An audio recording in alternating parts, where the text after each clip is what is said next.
Dear Mama, though you may often feel out of place, know that you are exactly where you belong, no matter what borders you cross or which ones crossed you.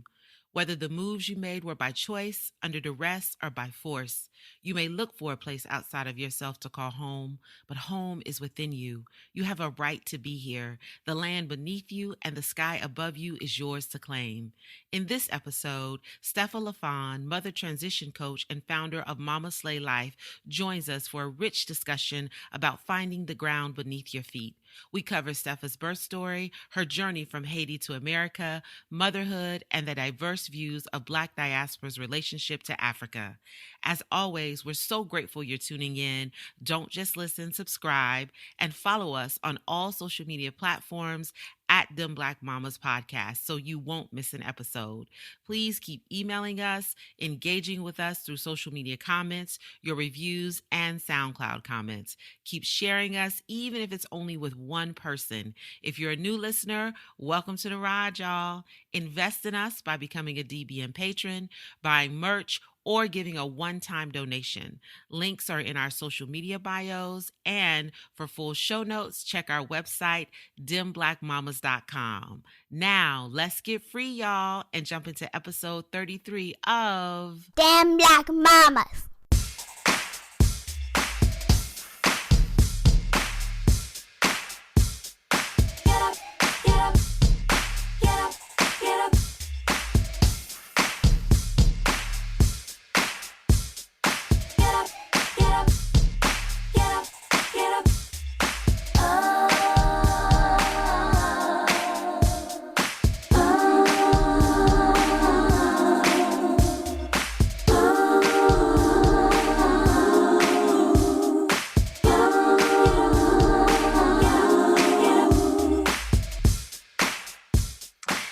Hey everyone, welcome back to the ride. I'm Crystal Tennille Irby, mother of 4, 3 boys and 1 girl. And I'm Nikisha Killings, mother of 3 girls. And today is a very special episode because we have our very first guest co-host sitting in the third seat today. Yes. Ye cannot be with us today. So sitting in our third chair today, we have... I'm Stepha Lafond, and I'm a mother of 2, 1 girl and 1 boy. Yay! Hi, Stepha! Hey, welcome, Stepha. Yeah. We're so excited. You all may know Stepha as Mama Slay Life on IG. That's her brand. So we're very, very excited to have her sitting in the third seat today. Her energy is amazing. Yeah. And, you know, she's been riding with Dem Black Mamas, it feels like since the beginning, or it was pretty. For a while, not right at the beginning, because it's so funny because I had heard like of podcasts, but I was like never really listening to them. It took me probably a few months before actually like sitting down. And when I did, I was just like, oh my God, this is so good.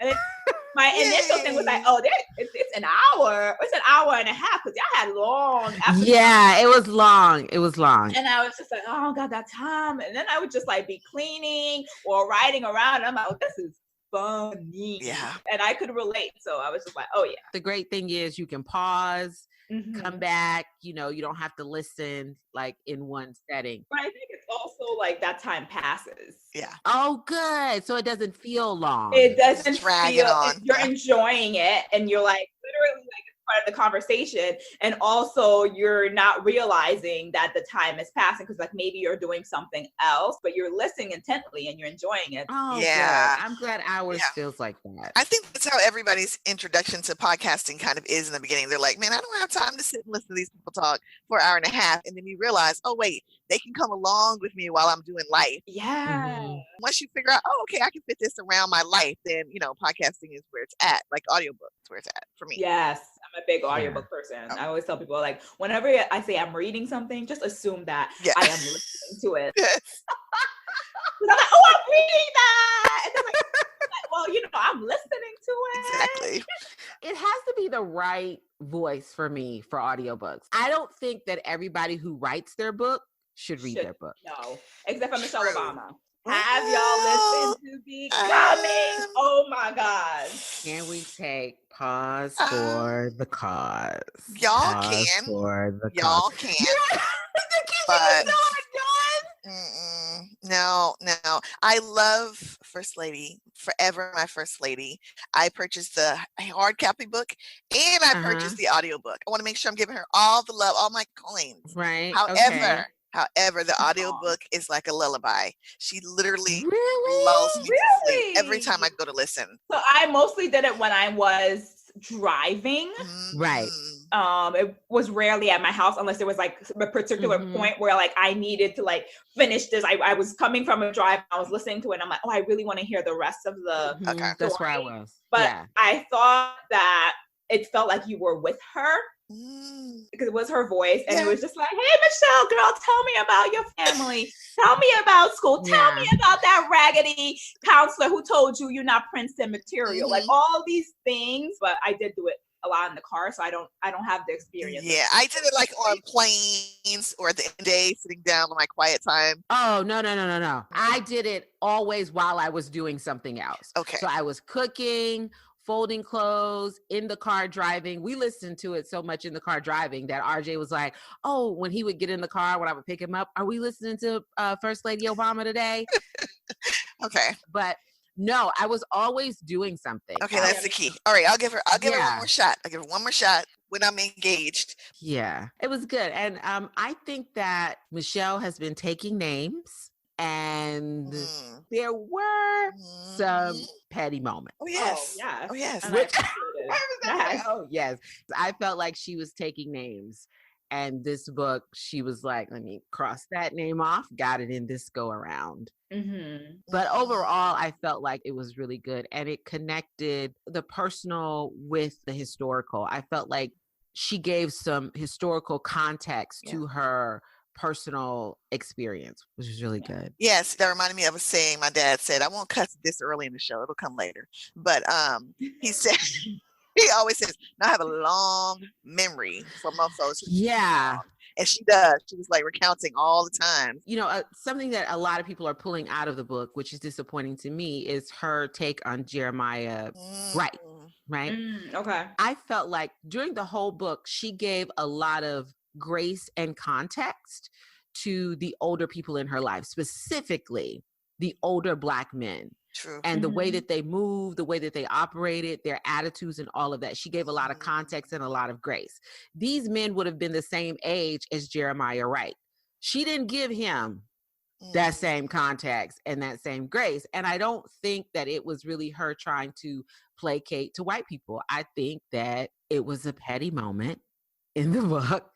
I really do. I think that I do. I think it was a petty moment in the book. And she feels like on some level they had all agreed to something. Yeah. And he broke the agreement. And I felt like he was one of the names on the list, because you can't read that whole book and see the context that she gives to other Black men his same age, with his same views and attitudes towards white people and the same attitude in life general, give them all this context, give them all this grace, talk about their backstories. And then when it comes to him, she didn't give him nothing. That was one of the moments in the book I was waiting for. When I read it, I had to read it again. When I listened to it, I had to listen to it again. And I was like, that's it? That's all you got? Yeah, I saw people ripping her. I saw people ripping her for not going further with that. But I felt like they didn't put it in all context, because she gives so much context to all those other Black men. Like, to me, I felt like, you giving a lot of grace, Michelle. You giving a lot. Like, I understand the historical context of where they came from, but you giving a lot of grace, sis. Okay. It was to that point. And so when she didn't do it for him, I wondered why. Oh, okay. It's a petty moment. She had a petty moment, and she left it in the book. I do think that the criticism that people are, I can understand where it's coming from in the context. And I do think it's fair, but I don't think it's like a complete picture. I don't think they're looking at it in a complete way. So welcome, Stepha. As you can see, she fits in extremely well here at Dead Black Mamas. We're really, really happy to have her. We're going to move into our church announcements. Here we go. This is like one of my favorite parts of the show. Here we go. I have to focus to to kind of connect with Ayala. Okay, here we go. Hello, beloveds. Here are this week's church announcements and prayer list request. Oh God, that just brings me so much peace every time I do it. Every time I do it, it recenters me. Okay. So I don't have a lot of church announcements. We just wrapped up Black Mama Creative Week, and our theme was Ritual in Creativity. And you can check out our IG page and our Facebook page for the lives that we did during that week. On our IGTV, we have a live up with Stacey Mitchell, who is a professor, a yogi, a writer, a director, an actress. And we spoke with her about revolution, creativity, and ritual. And we also spoke with Dr. Cece Weaver about using creativity to pass down stories and wisdom from generation to generation. So both of those are up on our IGTV, and we'll have the link to both of those in our show notes on our website, thenblackmamas.com. And on our Facebook page, we did a live with Sister Midwife Nicole Deggans, and we spoke with her about birth, ritual, and creativity. And so that's still up on our Facebook page, and we'll have the link to that in our show notes as well. So go to our IGTV, go to our Facebook page to check out those lives from Black Mama Creative Week, or check the show notes for this episode on our website, and the links will be there. So those are all of my church announcements. Stepha. Yeah. Okay. What do I have going on? So first, I got to get through this birthday party. So I need prayers. That's a prayer list, girl. That's a prayer list thing. That's the whole thing is a prayer list. What's your theme? The theme is mermaid. Oh.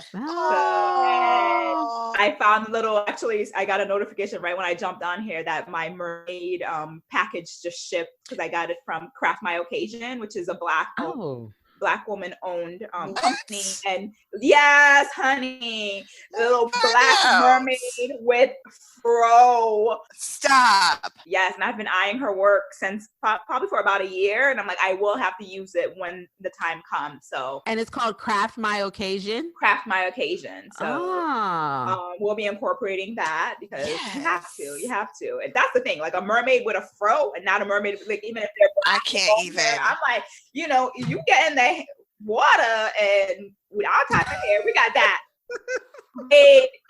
African 4C hair. If you out here swimming under the ocean, you got a fro. You do not have no silk. Like, they don't look like that. So. Oh my gosh, she's got the cutest mermaid stuff. Okay, I'm sorry. Let me focus. But oh my gosh, okay. I love her. So that's on the prayer list. Things will, come together. And either way, it's a kid, so she'll be happy. Business-wise, I'm working on a couple of projects, just like streamlining my packages about who I serve. And I'm also working on an actual product, which is crystals specifically for mothers. Oh, what? I want some.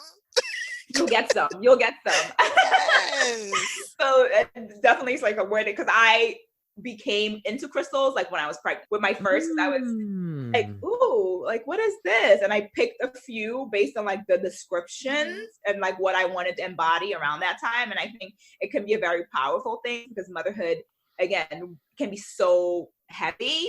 And there's so many things that you experience along your journey. So those are almost like things to kind of like remind you of your strength, or things that you may have forgotten along the way. I love that. I love that. I'm so excited for you. Yeah, you got to tell us like when you launch, and maybe we can do, I don't know, some kind of thing together to make sure that we amplify that. I love that. So exciting. So exciting. So exciting. And that's it. I got nothing else, y'all. Yay. Well, that's a lot. A birthday party. I got a 5-year-old birthday party coming up. I'm a little bit jealous, because our theme is Paw Patrol. And I wanted He's been on Paw Patrol for a minute. Girl, he is on Paw Patrol. He is on Paw Patrol. I wanted it to be Black Panther, and I was telling Stepha, I was like, don't you want to do Black Panther?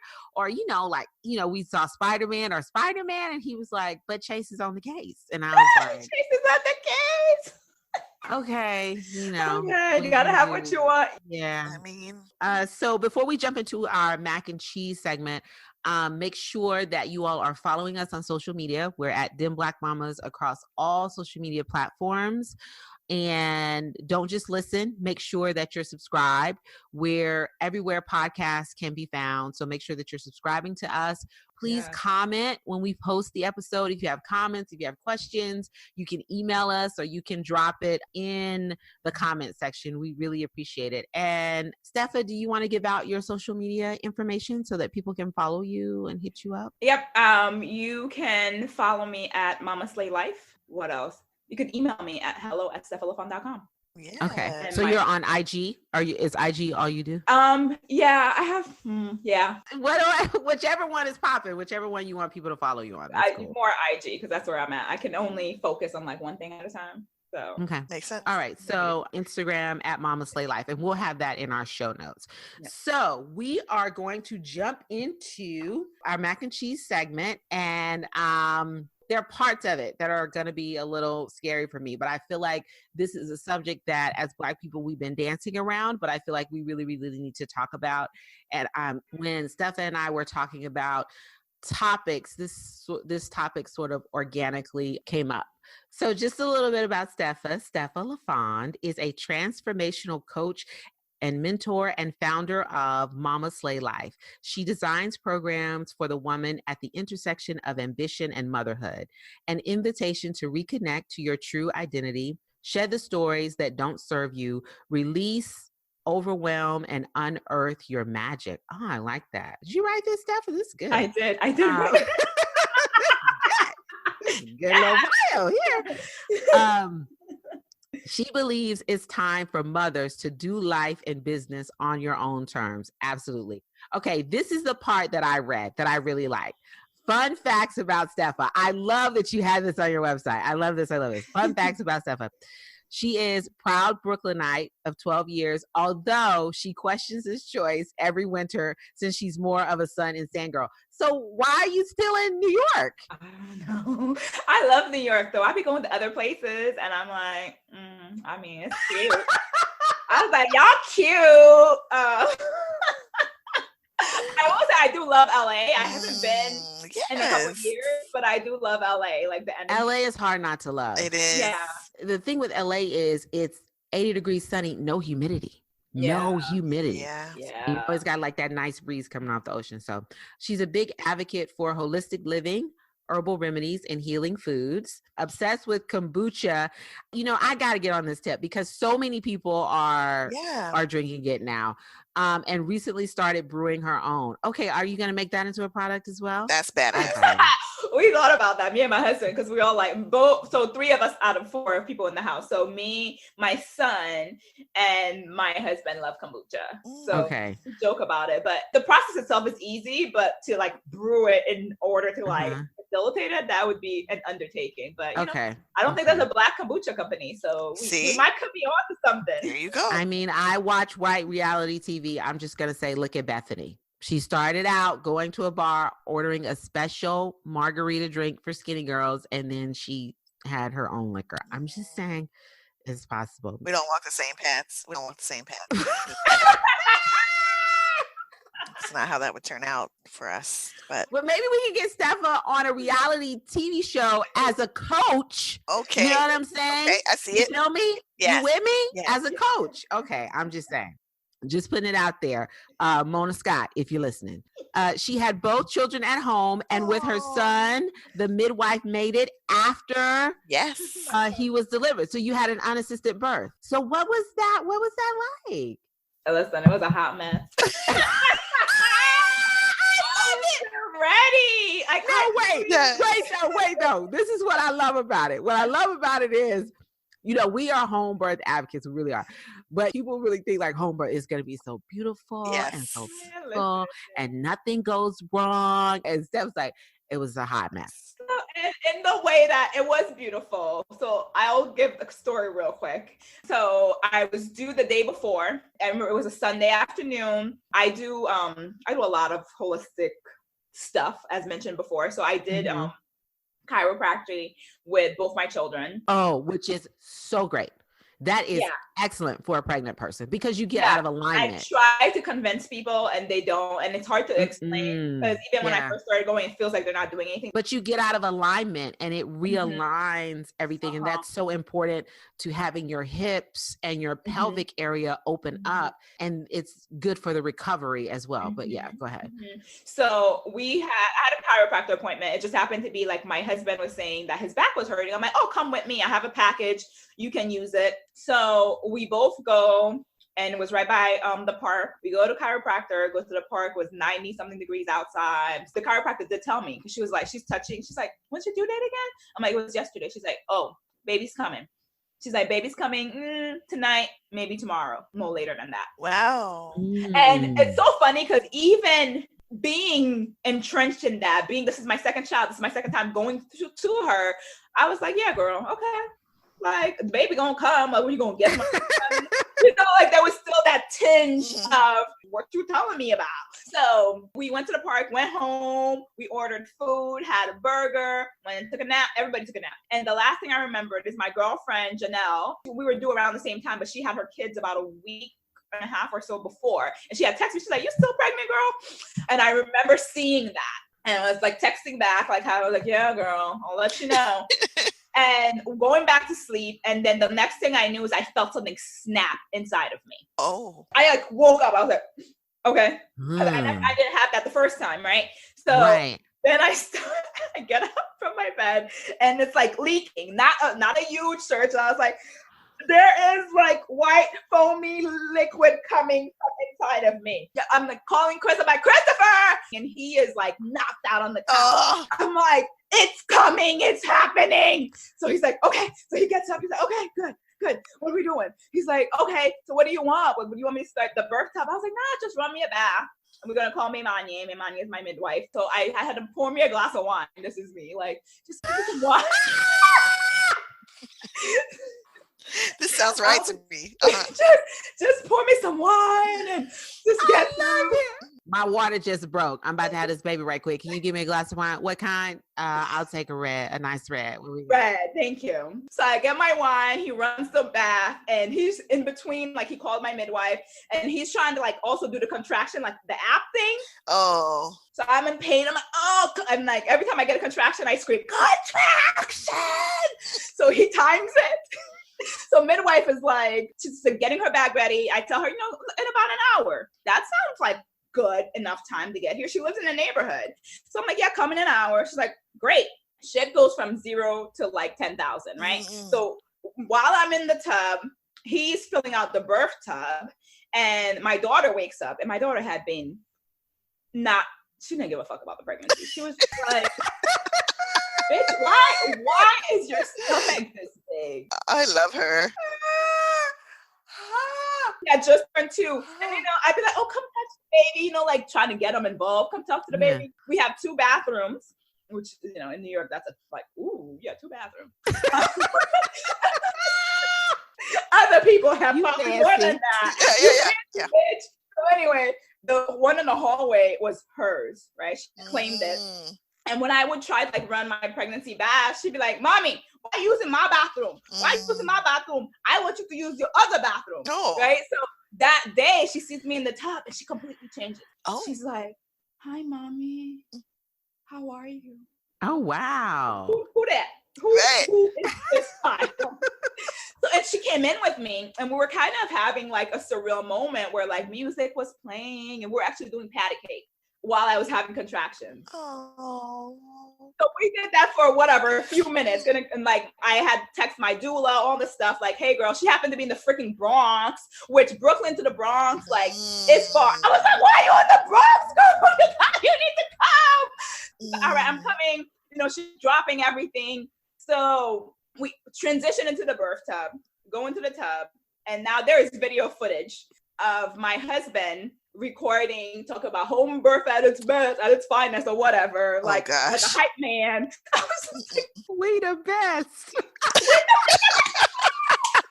he was out here recording, and I'm like, oh my God. So I'm sitting down trying to catch my breath. My daughter wants to come in. She comes in. It probably lasts less than a minute, because she comes in, and as soon as she comes, I get like a really big contraction, and I'm like, oh my God. And video stops. So I turn around, I birth in like a squatting position. So I turn and I'm like, Chris, this baby's coming. And I'm like, I have to push him. Yeah, because your body won't let you not push. Yeah, you know how many people ask me, well, why didn't you just wait for the midwife? I'm like, what? Your body don't. How any of this works. No. So I was squatted down and he was like kind of like putting pressure on my back like he always did. And the baby started coming out. First I felt the head. I remember just because, you know, you're kind of like in a daze. So like, and I'm just like, oh my God. And I just remember him like, well, do you want me to pull it? I was like, no, we can't pull the baby out. Right. And we waited like one more push. It was probably like 3 or 4 pushes. It wasn't that hard. It was a couple of pushes and this kid came out. And then I was like, what the fuck do we do? Wow. Right. The last time people were there, like, yeah. I was like, oh my God, hi, baby. I moved the stuff from his nose and he was like still like purpley. And I was like, Gresham, the fucking baby's here. What do I do? And I was like, just wrap it in towel, get out of the water. So it was a hot mess. I had just gotten my hair done like a couple of days before, but there was like bags of hair on the floor. Oh, damn. Like, it wasn't like horrible, but it was just like, I wanted it to clean and serene. It was not that, you know, it was good, but so crazy. Like, that's wow. a wow. That's a wild story. And the only way we knew what time of birth is like, I had to go back to the video to see when it was shot. Oh. Yeah. And then I remember what time it was because the TV was on and what the news was saying. So I had to gauge a time between the video and the baby coming out, and it was about 10 minutes. How long did you leave your cord attached? For a while. Did you give birth to the placenta before the midwife got there? No, she came. She was right there, like right after I got out of the tub, and she had to like rub it down and whatever. Yeah. And she came in and she was like, she was like, no, she was like, she didn't do that, but she was like, he's big. I was like, no, he's not. He's just like his sister. And she's like, okay, girl. I thought she said, because there was like Canecolon on the floor and, you know, rubber bands, like the hair stuff. I thought she was judging you.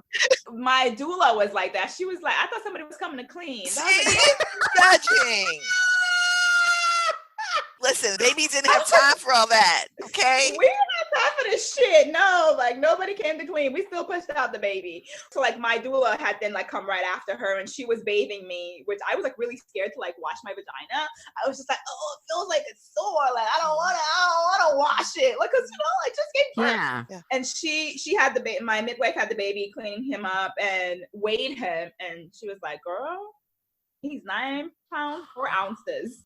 I was like, no, he's not. Whoa. Like, yes, he is. Yeah, because my daughter was 7.5 pounds. So I'm thinking I'm going to have another 7.5 pound baby because I gained less weight and I still kind of was like the same. It's a good thing that you were squatting because that was probably better on your vagina. But my daughter had like a minor internal tear. Felt like it was major to me, but it wasn't anything that I needed any treatment for. But with him, any tears or anything like that. So it was very interesting, but it was intense. Wow. All that happened within an hour. I love everything about that. You're a great storyteller too. That's amazing. You are. Okay. So Stepha is an extrovert who favors quiet nights on the couch over most activities. I don't know if I believe that.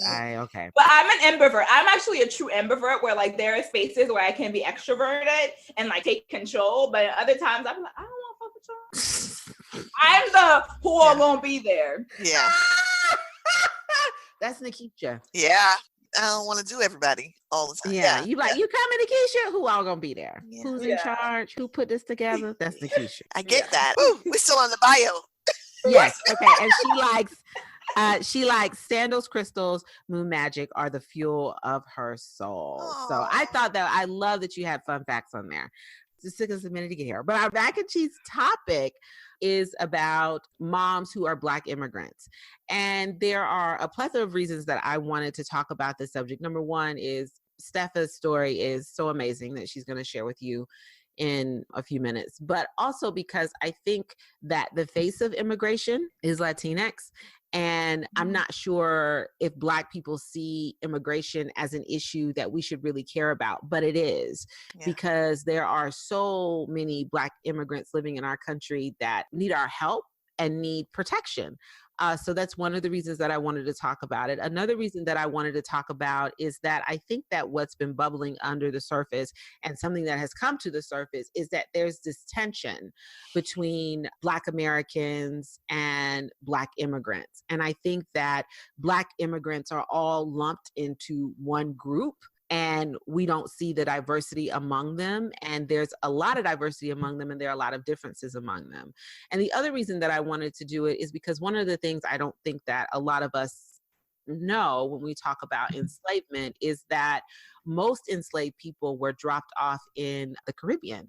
Like, I think it was like 80 or 90% of Africans that were taken from Africa were dropped off in the Caribbean. And my final reason is that in addition to exploring and amplifying the Black immigrant mother experience, I think that we really need to deepen the relationship and connection between Black mothers throughout the diaspora. And the only way that we're going to do that is if we know and understand each other's stories. So we'll start off by asking Stepha to tell us her immigration story. Stepha you identify as Haitian American, or I don't want to. I do say I'm Haitian American because I think there is a difference. Mm-hmm. I think something that interesting that you did just say is that the face of immigration is Latinx, and the face of immigration through white eyes is Latinx, and that's what they like us to believe is like all these Latin people or Hispanic people are coming here and taking whatever they think they're taking, but there are a whole lot of immigrants, and a whole lot of them being in Brooklyn, a lot of them are white. Yes. You know, I've had this conversation with people over and over. It's just like, well, why are they not talking about the Russian immigrants? There's a lot of kind of like misconception, but there definitely isn't any light shone up on Black immigrants as much, unless you like live in this community. So if you're somebody who is not in a community of like diverse Black people where there's like a diaspora, there's people from different countries, then you're just like, you know, Black people are Black people, and you don't see it, and you might not see it. And that wasn't my experience at all. Like growing up in South Carolina, I knew Black people, I knew white people, and all the Black people I knew, their grandparents were born here. Their great-great-grandparents were born here. And so when I went to Florida State and I met people from Jamaica and Haiti and Barbados, and I was like, what? Your parents were born here? Like meeting Black people who didn't identify as American was a real mental shift for me. Yeah. And it's an issue if you don't know what you don't know, right? Yeah. So both my parents are Haitian. So I'm like really a first generation American. Very much I do consider myself Haitian because like my primary years were in Haiti. So I was born here, which I like to clarify. I was born in an American hospital in Miami, but don't really have early memories of the United States. Like I went to Haiti when I was, I think officially like to stay was when I was 2 years old. Right. And I stayed there and I went to, you know, preschool, elementary school. And it wasn't until I was 11 that I came here. So my parents were here. They were actually in Brooklyn. They were in Brooklyn. My dad was finishing like his residency, finishing work and all of that. And then when they felt that they kind of were stable enough, then that's when me and my one brother who was with me out of the 5 kids that they had. So we all kind of came together under one roof when they were in Syracuse, right? Where were the other 3 kids? They were with them. They were okay, so they were already here. And you lived in Haiti with my paternal grandparents. Okay. And you went from Haiti to I went from Haiti to Syracuse. Okay. And then not even New York proper. Not even New York proper, not even Miami, none of that. I went to Syracuse, which at that point there were some Haitians. There were a few. And I remember my mother at that point working as like a translator and kind of like helping some of those families, you know, get their stuff together as being new immigrants. And then within that year, like I spent only 1 year in Syracuse proper. And then I moved to a town outside of Syracuse where there's literally in the middle of West Bumblefuck. In high school, there were like 10 Black people. My family was most of them. In your grade? No, not in my grade, in the whole school. What are you talking about, girl? What? In the whole school. Okay, so just give a little bit of context, okay? So you went from all Black everything. All Black everything. Didn't know anything else. To all white everything. Yes. Yeah, it was so much going on. And when other people hear this story, they're like, oh, that's kind of fucked up. Yeah.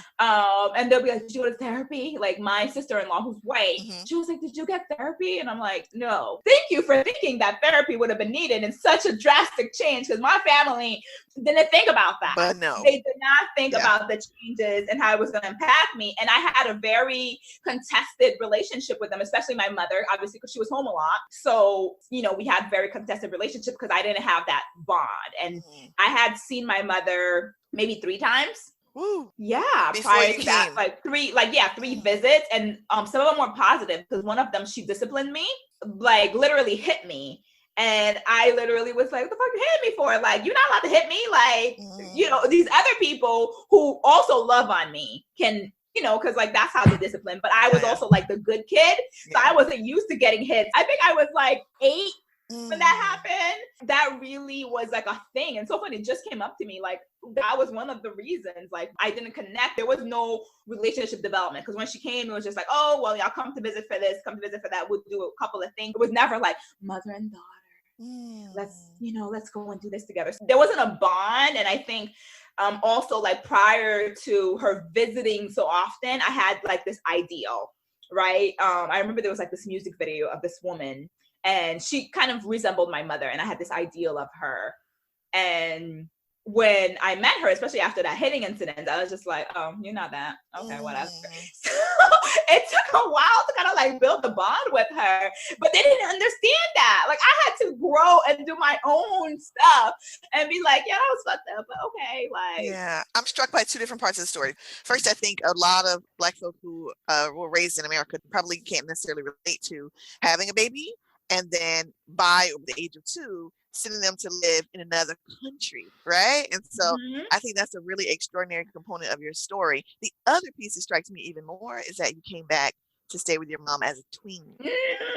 The difficult age. And you will know me. Yes. Like, if anybody tells me anything about like their tween age child or sister or whatever, I'm like, oh, but that's such a precious age. You want me to talk to them? Because I have such a special place in my heart for them, because I remember myself as that person. That's a lot. I think that Black Americans can't relate to sending their child back to another country to live with someone at the age of 2. But I think that Black Americans can relate to a grandmother or an auntie raising someone else's child from birth, or from a very young age, and then that child at a later age, usually tween or teen, going to live with that mother for whatever reason. And all the reasons aren't negative. Right. Yeah, it's not always. Mama went to school. Yeah. Mama went to school. Yeah, all of them aren't negative. Our case. And the other part of it is, we never give a kid therapy. No. That's common among, whether you are from Africa, whether you are Caribbean, whether you're African American. There's this just Black story of like, you know, this is how life is, and you it's time for you to go live with your mom, or okay, your mom can take you now because she's stable or whatever. Yeah, it's a very hard phase, because you already have an identity. You already have a connection to the life that you had, and of course, like, yeah, I'm happy that y'all got me, but at the same time, it could have been addressed in a better way that considered our needs, instead of just like, well, you coming to us now, like, what's the problem? Like, I already had a life. Was a piece of that, not only you're coming to us, to your family, was a piece of that you're coming to America now? Completely. Oh yeah, you're coming to America. You're coming, like, this is the dream. This is whatever. And I'm like, well, if it's a dream for you, that means nothing to an 11-year-old. Yeah, that means nothing. And even though, like, I think maybe at earlier ages I wanted to, but again, by then it just didn't mean anything. What was it like for you as an 11-year-old Haitian girl in all white community? I mean, it wasn't no other, like, no Black American. It was just like. So let's first start with the Black Americans. Remember, for the first year, the Keisha's like, this is like, what? I just don't have a lot of faith. I don't have a lot of faith in how we treated 11-year-old Stepha. I have a feeling this is where the story takes a turn. Yeah. Let's talk about it. We need to talk about it, but we need to talk about it. Go ahead, Stepha. Okay. Go ahead. So it wasn't so bad, y'all. Okay, good. Syracuse is like pretty diverse. At least school that I ended up at was diverse. But what struck me, a couple of things struck me about my Black American experience, because again, at 11, I didn't see a difference. And I know like they were different, but I didn't see like a huge difference between like my Black and your Black, right? Mm-hmm. But things that struck me were, one day I went, I had my hair out. I think I had like a roller set and my hair was out. I didn't think of it as anything special. I had so many people come up to me and be like, "What are you?"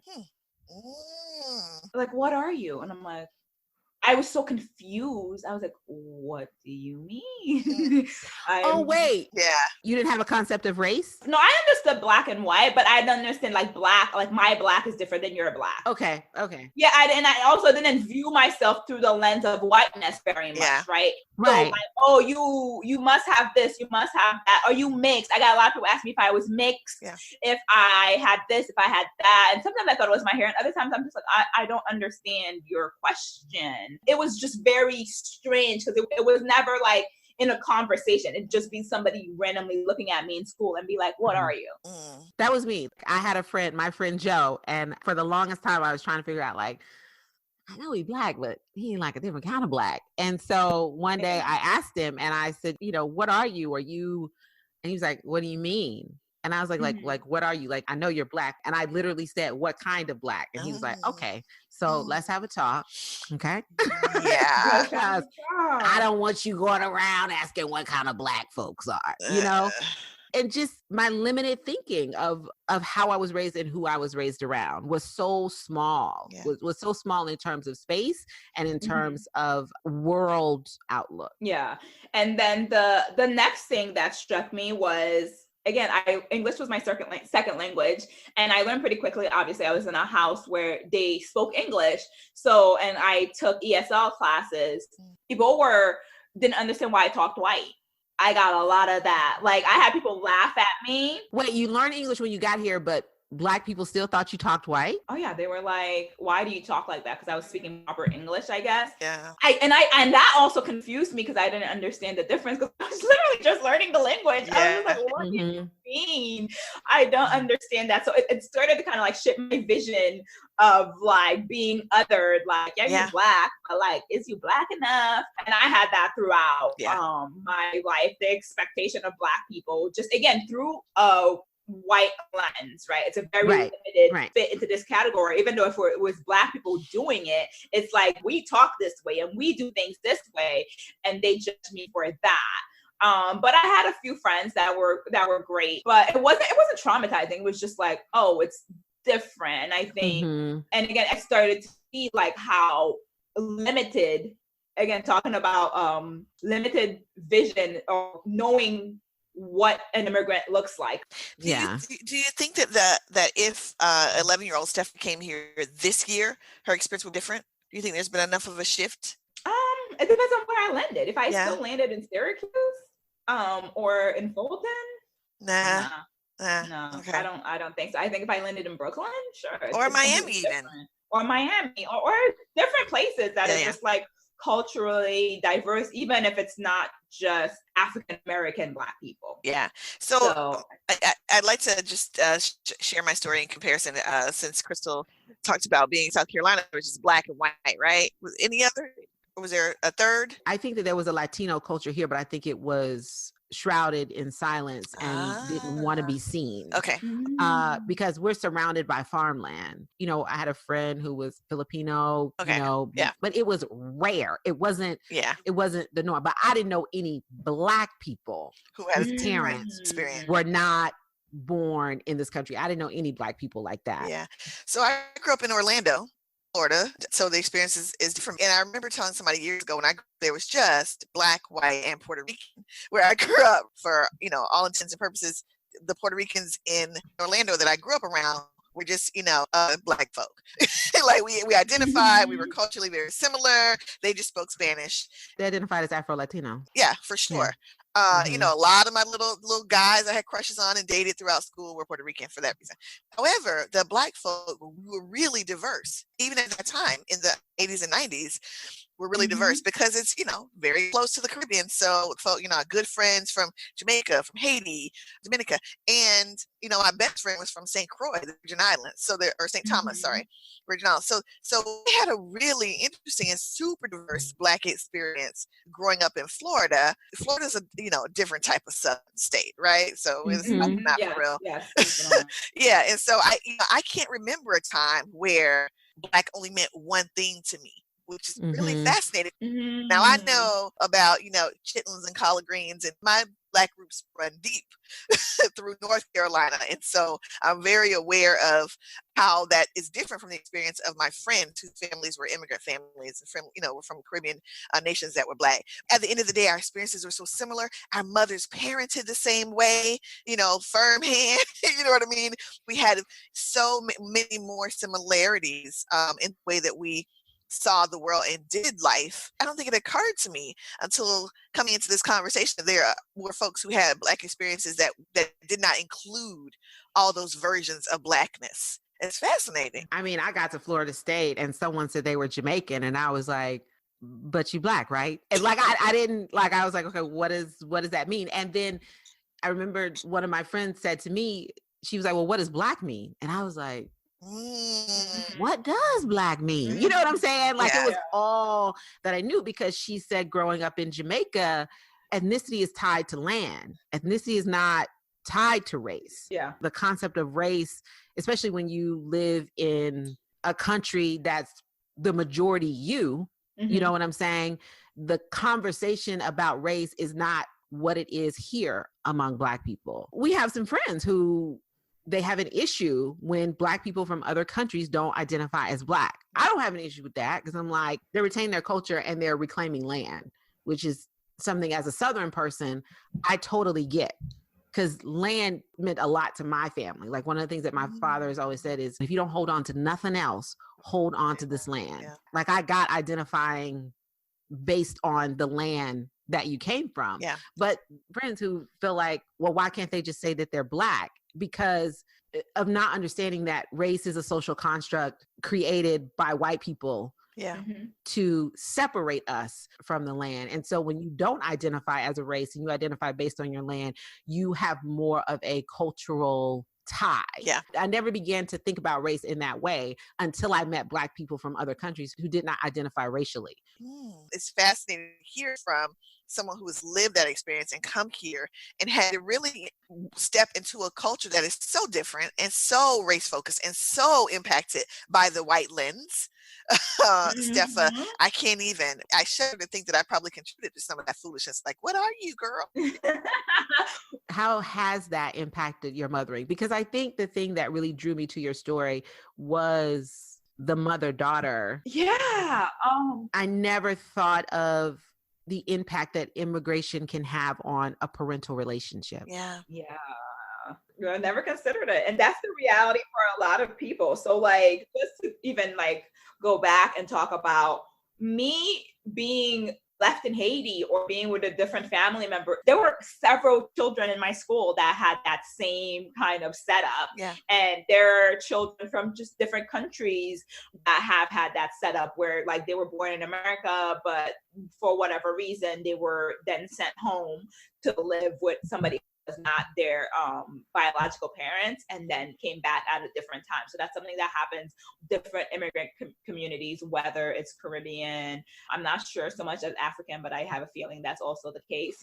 And to me, the mother-daughter relationship, I think that's the same for any mother-daughter relationship, because when you have a daughter yourself as a woman, there is a glaring light on what are some of the broken pieces of your own relationship with your mom, and how do you reconcile that. So for me, as somebody that does a lot of self-work, it's coming to a realization that my mother is who she is, and she cannot give me things that she doesn't have, right? So for me to expect her to be this person that she may not have even had the space to become is kind of unfair, kind of like viewing it from that lens instead of being like, well, she's horrible, she did this to me and I can't, I can't deal with that. It's just understanding her own story too, which I feel like there's some of it that I still don't fully, can fully grasp. but knowing that I do want different for my daughter, but allowing myself to be in that journey. Yeah, get that. I think what your answer says to me is that it does have an impact on your parenting, but it has more of an impact on you as a mother. Do you know what I'm saying? Yeah. Like how you view yourself as a mother than it does necessarily on your relationship with your daughter. Yeah, I think it comes up in different ways because I won't lie. Like there are definitely times where I'm just like, if I could ship this little girl express, okay, to Haiti right now, I might could have shipped her. Okay. But it's also being like, oh wow, like there are times where I'm just like, oh, I see why my mother, you know, she was young, she didn't know any better. She, you know, like she really needed the support. And then there are other times I'm like, oh wow, you didn't even get to know me at this phase. So there are moments where I have that. I don't hang on to that, but I do allow those feelings to happen, or like notice times where I'm triggering. Like if my child is like, I feel like she's being ungrateful, or she's having a tantrum when I'm thinking like I'm doing my best trying, and I'm like, did you know? And I never say this out loud. But did you know that when I was your age, I didn't have any of this shit. Like nobody was dragging me to gymnastics. Nobody was doing this. But if those feelings come up for me, which is natural, it's been like, well, hang on, you're being triggered here. So instead of taking it out on your child, really like speak to that little girl inside of you that was hurt. Yeah. I've done the work to kind of get to that. And I'm glad. And part of it is having kids a little later than my mom did. Yeah, I think it's really healing when we get to the place, and not everybody does, but when we get to the place where we can see our parents for who they are and their limitations, right? And you said, you know, I don't even know she had the space to grow into that. You know, was given the based on her life circumstances and everything that was going on at the time, she may not have been able to even mature to the place where you are as a parent today. Stepha, what you just brought up for me was oftentimes when we feel like our children aren't being grateful, we're looking at it through our experience, not through their experience. Like this is all they know. So this is all they know. Yeah. You know what I'm saying? The biggest issue for me was it felt like when it was convenient to you, you decided then you're going to come scoop me up without any thought of the impact. And I think that's when it becomes different. And I feel like we're just now in this generation starting to think about how what we do impacts our children. Right? Yeah. How we can be more considerate. Sometimes you got to do shit. Sometimes life happens. But do you consider that the child is also part of this? Or do you just like, nah, we're doing this because this is what we're doing? Stepha, did you always have a sense that they could come back at any time? That tomorrow could be the day? Was there always that kind of looming? Or when they came back, it was like out the blue and completely caught you off guard? I think they were talking about it for a while. So I feel like that year prior, it was like, okay, yeah, you're probably going to go back. I don't know if back then I was expecting to go back sooner because my eldest brothers did stay until they were about 5. And then when it was time for kindergarten, they went back and they were in the States. And then it was now like the middle children, me and my brother. That's like we're 13 months apart. So we're the ones that stayed, and then my little brother never lived in Haiti. Yeah, that's fascinating. It is fascinating. And I think I didn't expect to permanently stay in Haiti, but I just also think when I came here, I was just like, this is so strange to me. This is so different. And it wasn't really acknowledged. I think that was kind of like what shaped my like early years and even like into my teens and like by being rebellious and all of that stuff. But that's my immigrant story. Well, I really want to hear from our listeners. Please let us know what your immigrant story is. If you can identify with Stepha's experience, we want to know about it, and especially how it's informed your parenting, for sure. Your mothering. So we're going to make a little shift right now. Yes. To talk about the Black diaspora. So I think all of these Black diaspora issues are coming to the surface. It's a conversation that I wanted to have here because it's also things that I'm wondering, like, how do people from the Caribbean think about or view Africa? Thea was talking about her experience in Panama and how her family in Panama was originally from Trinidad, but they have no desire to go back to Trinidad. They have no desire to go back to Africa. And I was having this conversation with an EL who's Haitian as well. That's our mommy group, by the way. Our mommy group. And she said, I don't understand Black Americans' need to go back to Africa. Like, you have your own culture here and you have such a rich culture here. I don't understand your need. She's like Haitian people do not have this need. Like, we understand that our culture is sort of rooted in that, but we don't have this visceral need to go there to feel something. So I never idolized Africa in a way. Like, I think Africa is beautiful, and I understand that our ancestors from way back are rooted in Africa. And I do have interest in going to Africa and learning about what tribes I was from and those things to kind of like make a deeper connection. But that didn't come until I was much older, really in recent, I would say like the recent 5-10 years, where I'm like, I wonder where that is. But as far as just like feeling like I will go there and my people will be there. Yeah. I didn't have that. I was like, I'm going to go there and get some land and soil and bring it back. Like, I was like. Yeah. And that's something that's very distinctively African American. Yeah. I remember listening to that episode and I was like, whoa. Yeah. It really like brought light to me. Like, I of course knew about like, you know, people would be like, I want to go back to Africa, or suggestion. I know about Marcus Garvey and his movement and all of that. But until you kind of like mentioned that to me, it really didn't occur to me. Again, I'm Black just like you, but my experience has been so different because my primary years were spent in a place where they all were Black. We all were Black. Yeah. And also I knew of a culture. And what happens in America, it's not that African Americans don't have a culture. They have a rich culture. And actually pisses me off when I hear people say, well, African Americans don't have a culture. Because when I came here, they had a culture and was not my culture. So African Americans do have a culture, but I think what happens is because they have been so shrouded upon in America, and for us, anybody in the Caribbean, where like, yeah, there was slavery, and especially in Haiti, the slavery was gone. Yeah, there were different struggles, and Lord knows when the economy and different corruptions in the political system, but it was our people. So there's definitely more class issues than racism, like blatant racism. There's colorism, but there's just blatant racism and making you feel like just because you're Black, and then making you think that all Black people are inferior. So like, I guess sometimes like with African Americans, you don't get to appreciate that this is your fucking country. This is like your land, and you can trace your ancestry back to way further than probably a good amount of white people can. Right? Yeah. So there's nothing wrong with wanting to go back to Africa and really seeing it, but idolizing it. And I had never thought about the African perspective prior to that either. Like, they're like, what you want?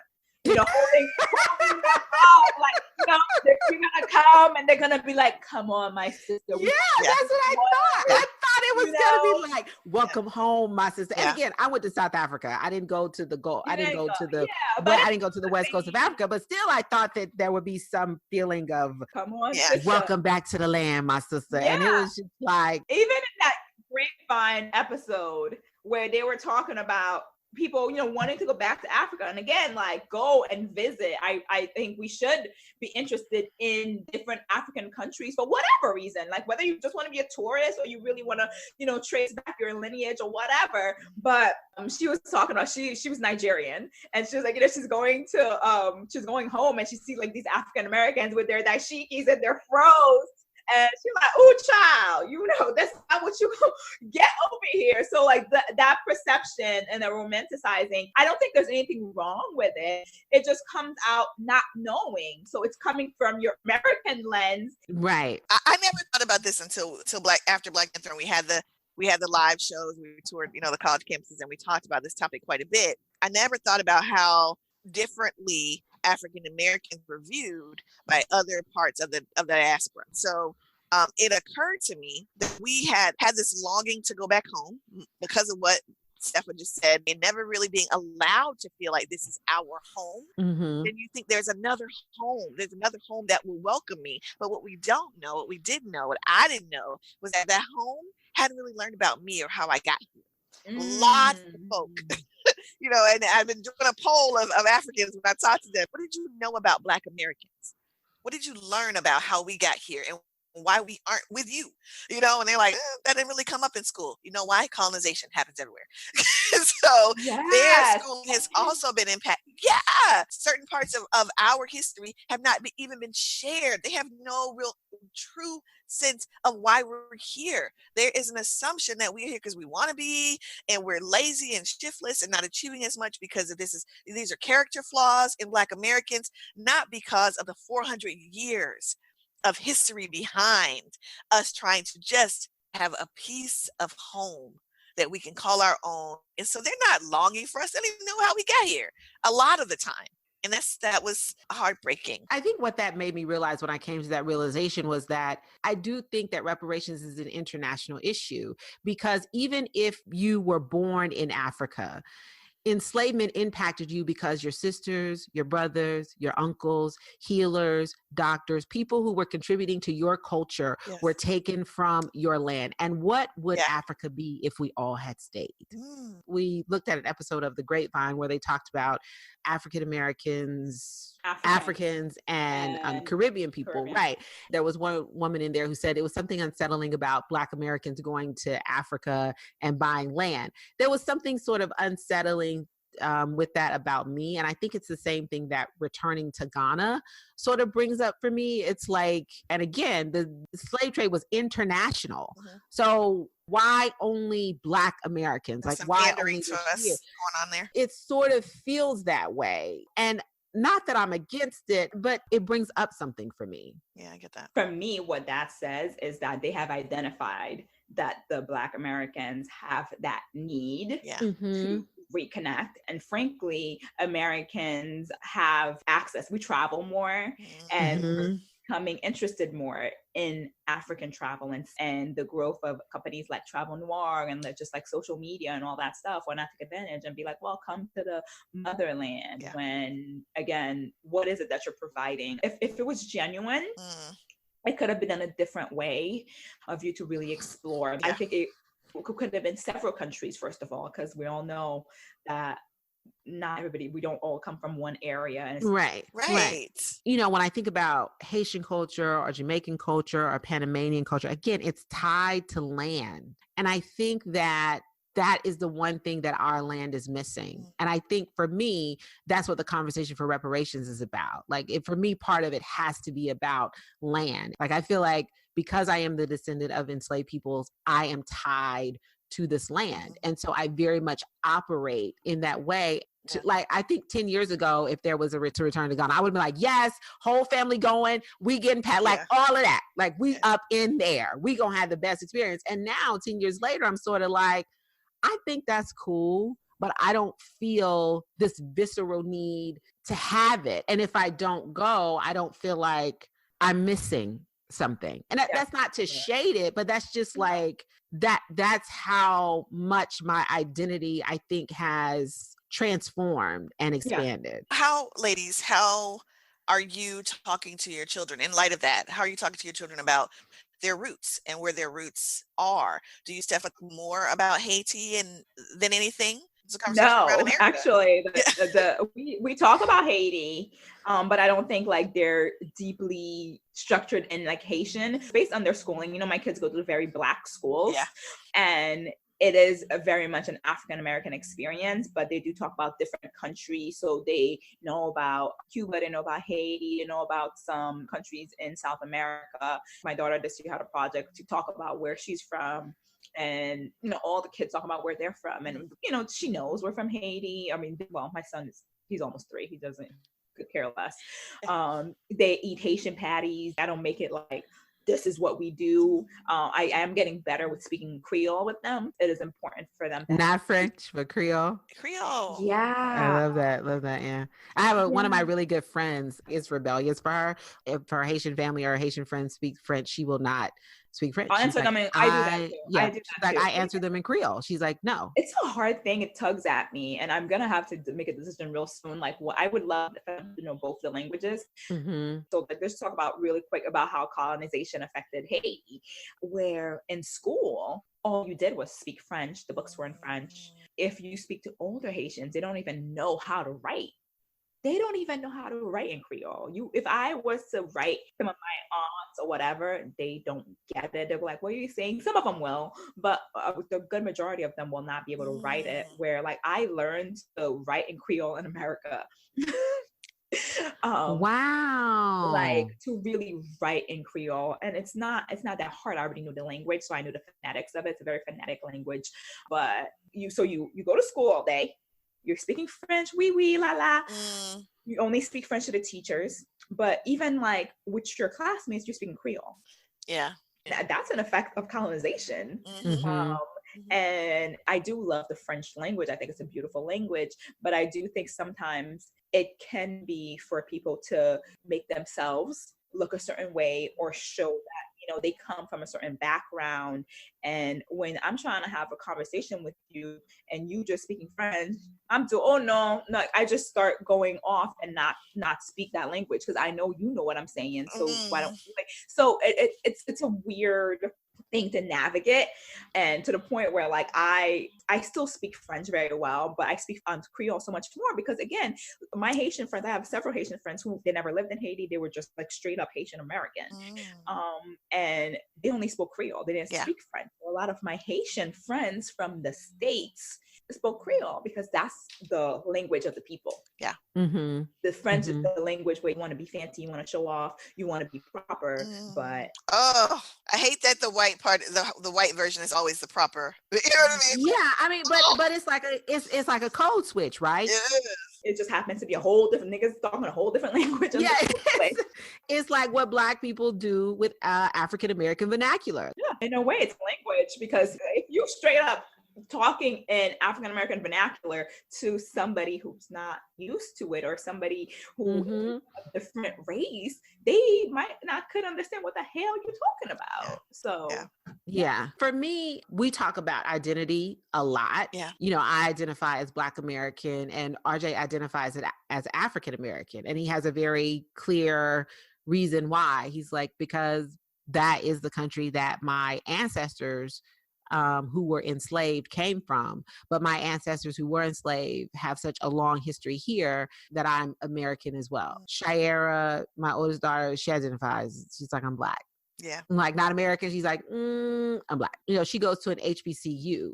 So she has sort of that experience of Blackness is talked about, but not in a racial way. Yeah. Blackness is talked about in a cultural way. It's an intentional conversation in a way that whenever I get the chance to talk about identity, I talk about identity. Yeah. Like RJ had a project that he had to do, and he wanted to do it on Thurgood Marshall. And so we talked about identity and like, okay, well, who are the other Black Supreme Court justices? And it was Clarence Thomas. Okay, where is Clarence Thomas from?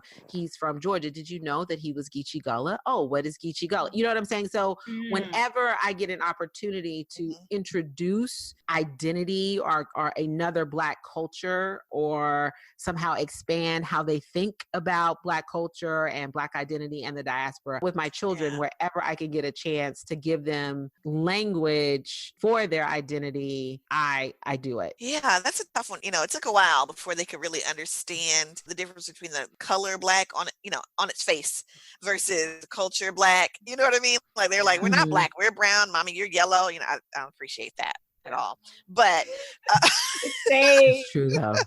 It's true though.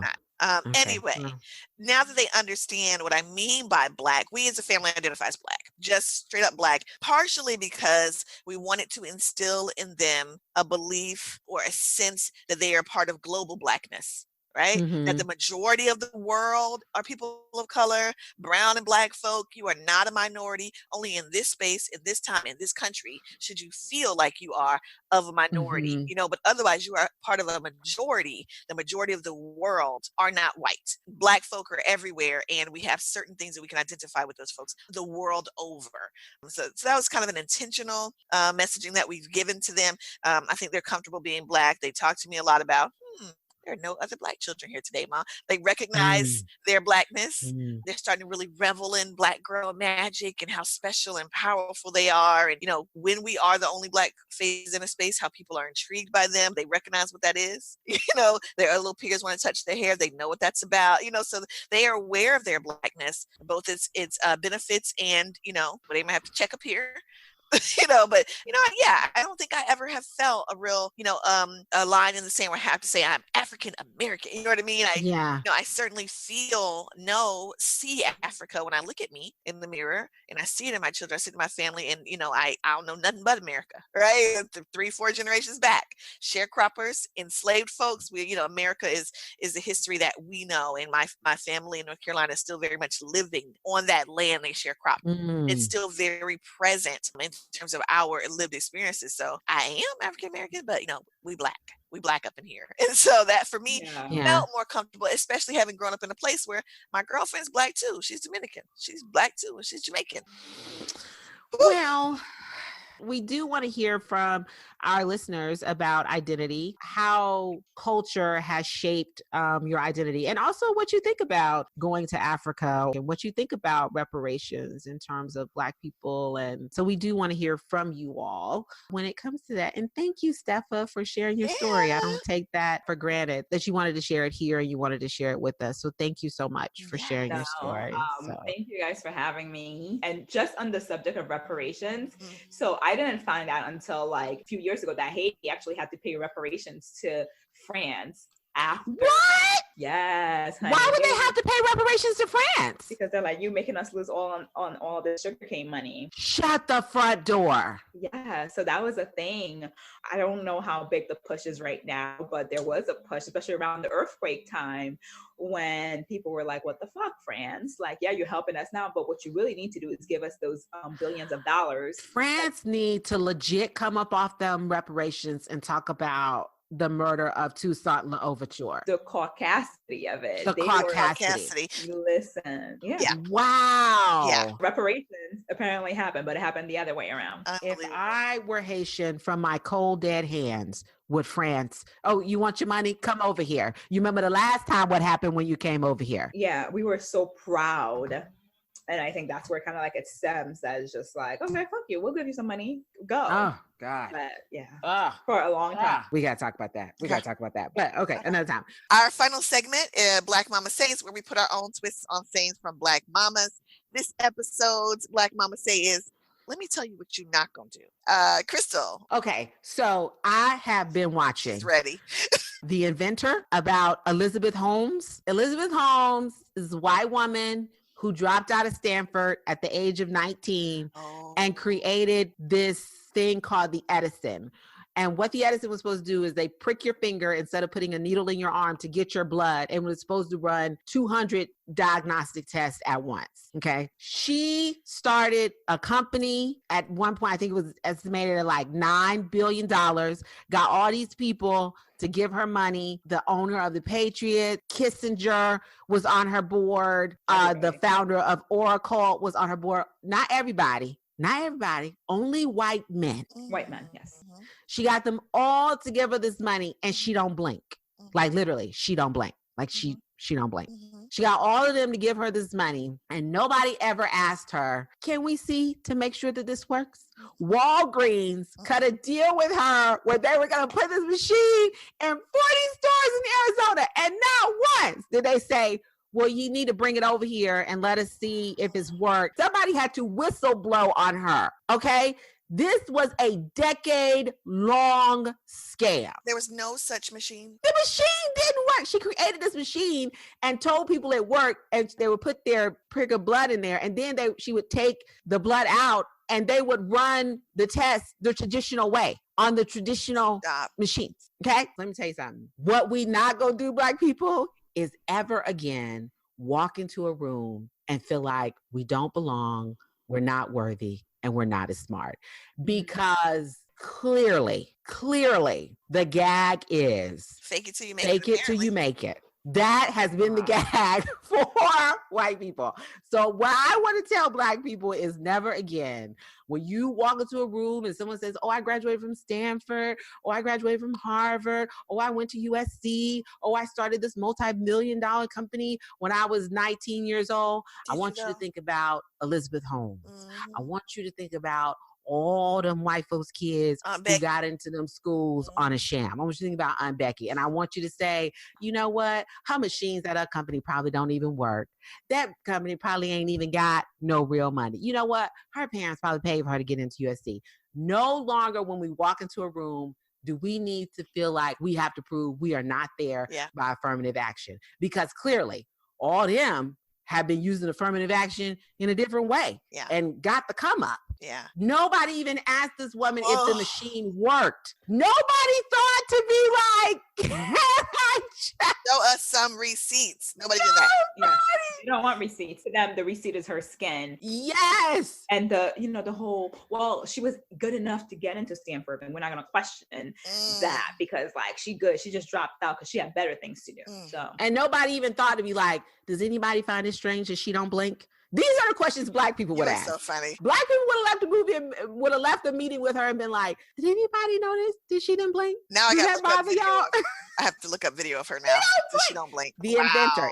I'll check it out. She built a whole facility in Silicon Valley. Employed 700 people. Crazy. Really? Crazy. Never again, Black people. What we not gonna do, Black people, is think that we're less than, because clearly everything that we've created work. People still living off the man who all the ways that you can use peanuts. I mean, we still using that stuff. All the stuff, we still using the red light. All the stuff we create work. I'm just saying, we created Black Planet. What came from Black Planet? MySpace and Facebook. All the stuff that we create works.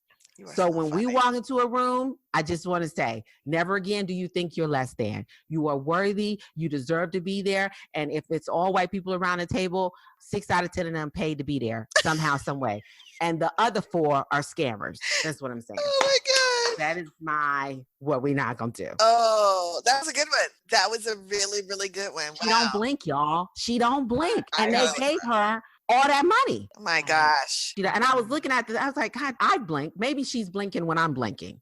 And then I kept my eyes open and I was like, no, she's not blinking. And then in the documentary, they start talking about how she doesn't blink. It's crazy. Wow. It's crazy. You got to watch it. Okay. My Black Mama say is going to be similar to this same kind of topic. I was feeling away after all this scandal broke about getting into colleges. And we knew, we're not that surprised that they've been doing that forever. But usually they buy a building. Well, right? And put their name on it. And then you're like, okay, your daddy bought the library. I mean, you can be here. Your daddy is paying for the theater building. Scamming comes in many forms. I'm not surprised. Right.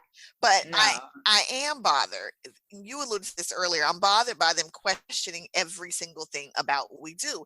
And this lady in Florida, Camilla Campbell from Miami Gardens Senior High, who took the She got that high score on the SAT. She got a 900 at first, and then she studied her butt off, used tutors, used all the programs, worked super hard, and came back and made it 1230. And they're like, that's not possible. Nobody can improve that much in this amount of time. It's completely denying this baby's hard work, right? But you're gonna let the rest of these folks in, I can't say their kids play soccer and they never put on a jersey in their life. Like that level. Oof. And jailing Black moms for trying to put their kids in schools that are, not in the city they live in, using somebody else's address. We've seen that happen more than once. So scrutinizing every single thing we do to get ahead, to achieve, to prove that we are worthy, but you all get the benefit of the doubt. What you're not going to do is continue to show your ass this way, because you see what happens. They get exposed. But will they get the repercussions? Because Elizabeth Holmes is living in a posh apartment and she's about to get married. That's all I'm saying. Still fine. Okay. All right. Well, I mean, she's about to go on trial, but she's also about to get married. And she's living in a posh apartment. I just think, unfortunately, no, they will not get the same repercussions. I don't, as much as we hope for it, and as much as it's like, we need to jail them like they did that Black woman who went outside of her district.